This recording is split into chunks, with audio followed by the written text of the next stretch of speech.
So, after how many years na gumagawa ko ng activity book for others, ito na nga yung time na gumawa naman ako ng activity book for my daughter. So, para sa kanyang giveaway, sa kanyang 4th birthday, is naisipan kong gumawa ng personalized activity book.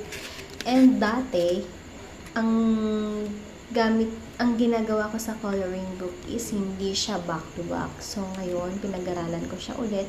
And, ang outcome nito is naging back-to-back niya. So, itong front cover niya is photo paper po siya.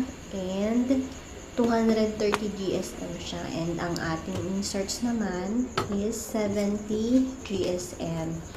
So, ang gamit kong printer po dito ay ang L3210 and ang kanyang settings is sa plain paper lang po. Kasi kapag ka-photo is masyadong matingkad yung color. So, ganito po yung pag-i-sticker ko. So, nasa loob po dapat yung nakausli. Kasi kapag nasa labas is baka may tendency siya na masugatan yung bata. So, tatlong staple wire po yung ginamit ko dyan. So, tansya-tansya lang. And, yan o, pansin nyo, nasa loob yung kanyang dulo-dulo para hindi masugat yung mga bata. So, ganito po yung nasa loob niya. Yan.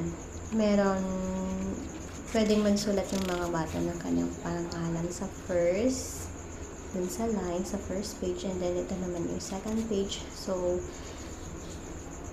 ang ginamit ko po ditong editor is Canva lang po. And nag-trial and error po ako syempre sa pag-print, lalo na po yung whole page na activity.